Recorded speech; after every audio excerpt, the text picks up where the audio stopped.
বিয়ের পর আমার প্রথম ঈদ আমার হাজবেন্ডের সাথে। আমি বরবাদের টিজার দেখলাম, আমার কাছে খুব ভালো লেগেছে বরবাদের ট্রেলারটা। বাংলাদেশের নায়িকা আছে, এখন সাকিব খান কেন বাংলাদেশের নায়িকা নিয়ে কাজ করছে না, এটা তো সাকিব খান ভালো বলতে পারবে, আমি কিভাবে বলবো। ঈদের কোনো বাজেট নেই আসলে, আনলিমিটেড বাজেট আছে আমার। দীর্ঘ 1 বছর পরে আমাদের ঈদ আসে। ঈদ অবশ্যই আমাদের মুসলমানদের জন্য অনেক বেশি ইম্পর্টেন্ট, আর পরিবার পরিজন সবাইকে নিয়ে ঈদে আমাদের একটা সুন্দর সময় পার করতে হয়। অবশ্যই আমি অনেক এক্সাইটেড যে আমাদের সামনে ঈদ আসছে। ঈদে আমাদের অনেক ধরনের প্ল্যান থাকে, নতুন জামা পরা, ঈদের সালামি নেওয়া, ভালো ভালো খাবার খাওয়া, বন্ধু বান্ধবদের সাথে দেখা করা, আরো অনেক অনেক আয়োজন থাকে। সো ঠিক সেম ভাবে আমারও অনেক প্ল্যান আছে। এই তো এখনো শপিং করছি, ঈদের জন্য কেনাকাটা করছি, পরিবারের জন্য, আত্মীয় স্বজনদের জন্য কেনাকাটা হচ্ছে। এই তো বিয়ের পর আমার প্রথম ঈদ আমার হাজবেন্ডের সাথে। আমি অনেক বেশি এক্সাইটেড যে আমার মানে একটা নতুন পরিবার পেয়েছি, আমি নতুন পরিবারের সাথে এবার ঈদ করব।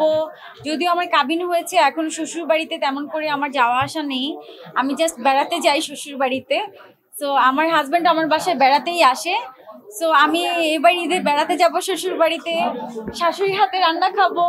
এই তো তেমনই একটা সুন্দর প্ল্যান আছে। ঈদে তো অবশ্যই আমার পক্ষ থেকে আমার হাজবেন্ডের জন্য উপহার থাকবে। সে যা পছন্দ করছে আমি তাই তাকে কিনে দিচ্ছি। পাঞ্জাবি থেকে শুরু করে আরো যা যা আছে সবকিছুই, মানে একটা মানুষের যা প্রয়োজন হয় তাই। আমাকে সালোয়ার কামিজ কিনে দিয়েছে, আরো অনেক শপিং বাকি আছে আমাদের। আজকে তো মাত্র 20 রোজা, আরো 10টা রোজা বাকি, আরো অনেক শপিং করব। ও আমাকে ডায়মন্ডের রিং উপহার দিয়েছে, আমি আমার হাজবেন্ডকে একটা ডায়মন্ডের রিং উপহার দিয়েছি। অবশ্যই সালাম করে সালামি নিব, সবসময় ওইভাবে সালাম করা হয় না, আর ঈদ উপলক্ষে অবশ্যই হাজবেন্ডের পায়ে ধরে সালাম করব।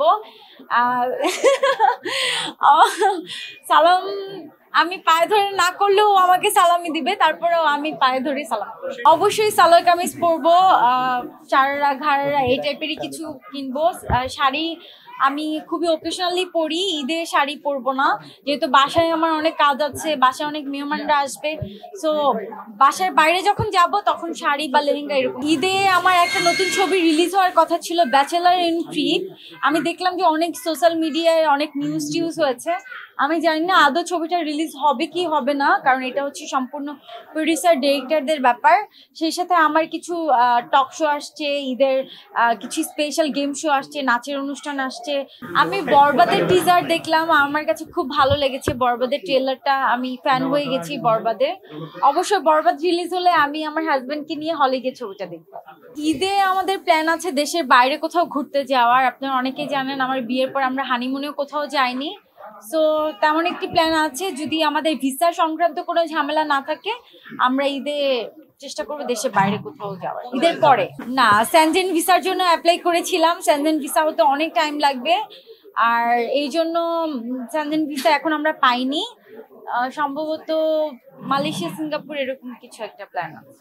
অবশ্যই সাকিব খানের ছবি বরবাদ, বরবাদটাকেই আমি ফার্স্ট প্রায়োরিটি দিচ্ছি। এটা নিয়ে আমি কি বলবো, এটা তো হচ্ছে প্রযোজক পরিচালকদের ব্যাপার, আর গল্পে যাকে পরিচালক সিলেক্ট করবে অ্যান্ড পুরো টিম যাকে সিলেক্ট করবে সে তো কাজ করবে। এখন সাকিব খান ইন্ডিয়ান নায়িকা নিয়ে কাজ করছে, এটা আমার মনে হয় এটা টিম হয়তোবা চেয়েছে বা গল্প ডিমান্ড করছে। বাংলাদেশের নায়িকা আছে, এখন সাকিব খান কেন বাংলাদেশের নায়িকা নিয়ে কাজ করছে না, এটা তো সাকিব খান ভালো বলতে পারবে, আমি কিভাবে বলবো। অবশ্যই নায়িকাদের উপরে পড়ে, বাংলাদেশের নায়িকারা তো অনেক সুন্দর, কেন পড়বে না।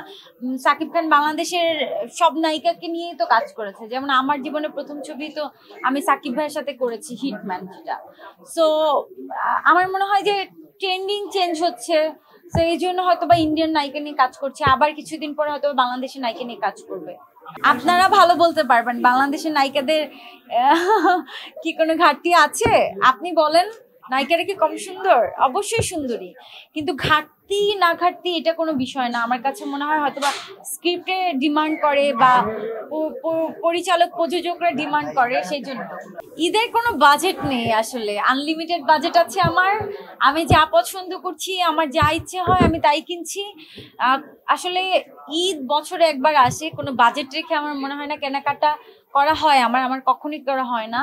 যারা মানে অনেকে হয়তো বাজেট একটা লিমিটেশন থাকে, কিন্তু আমি তো সারা বছরই শুটিং করি, সারা বছরই ইনকাম করি, আমার টাকা জমাই। সো আমার মনে হয় যে এই একটা রোজার ঈদে যদি আমরা বাজেট লিমিটেড করে রাখি তাহলে হবে না।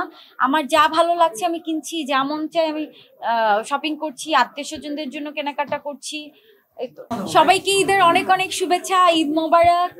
এই ঈদটা যেন আপনাদের সবার অনেক আনন্দে কাটে, পরিবার পরিজন প্রিয় মানুষদের নিয়ে যেন আপনারা হাসি খুশি ভাবে ঈদটা উদযাপন করতে পারেন, এটাই চাওয়া। আর আমার জন্য দোয়া করবেন। ঈদের রান্না বান্না আমি করি, ডেজার্ট আইটেম করি, একটু সেমাই রান্না করি, কিন্তু ভারী ভারী রান্নাগুলো আমিই করি।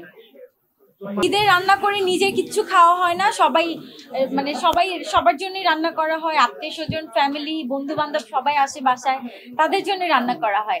দেখা গেল যে আমি কিছুই খাই না ঈদের রান্না।